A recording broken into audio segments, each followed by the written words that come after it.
මේ තියෙන්නේ අපේ ගම් වතුර ගලපු ගෙදර මීට හරියටම මාසයකට කලින් අඩි 11කට මේකේ වතුර පිරුණා.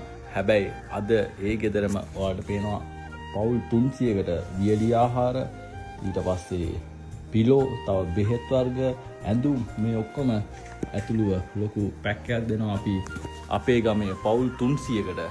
ඉතින් බලමු වැඩේ වෙන්නේ කොහොමද කියලා. ඇත්තටම මෙහෙම වැඩක් කරන්න හිතුනේ ගම් වතුර ගල්ලා දවස් කිහිපෙම මට තේරුණා පෞද්ගලික මං අඳුරන ගොඩක් කිරිස් මට උදව් කරන්න කැමති වෙනවා කියලා.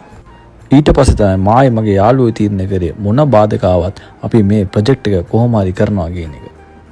එදා ඉඳන් අද වෙනකන් අපි හැමදාම වගේ දිවා රෑ නොබලා නිදි මරාගෙන මේ වැඩේ සාර්ථක කරගන්න සෑහෙන්න මහන්සි වුණා.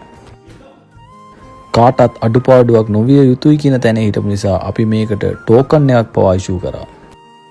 අපේ අම්මයි තාත්තයි පෞද්ගලික මේ ගෙවල් වලට ගිහිල්ලා ටෝකන් ටික බෙදලා දුන්නා.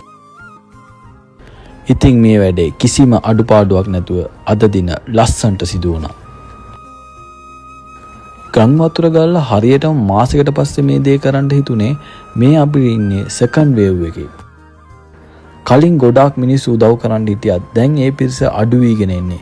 ඉතින් මට ඕනේ උනේ මේ අඩුපාඩුව අපේ ගමේ මිනිසුන්ට නොදැනී තියෙන්න කොහොම හරි සෙකන්ඩ් වේව් එකේ මුලින්ම හෙල්ප් කරන්න ඕනේ කියන එකයි. මේ බෙදා දුන්න බඩු වලට අයිතිකාරයන් 20 30 40 50ට ඇති ගොඩාක් මිනිස්සු ගොඩාක් විදියට අපිට බඩු ගෙනත් දුන්නා. කිසිම කෙනෙක්ගෙන් සල්ලි ගත්තේ නැහැ. හැමෝම මේ දුන්න බඩු අද දවසේ අපි ලස්සන්ට බෙදලා දුන්නා. ඉතින් ඒ උදව් කරපු හැමෝටම ස්තුති කරන ගම ඔයාලත් මේ පින්කමේ කොටස්කරුවෝ.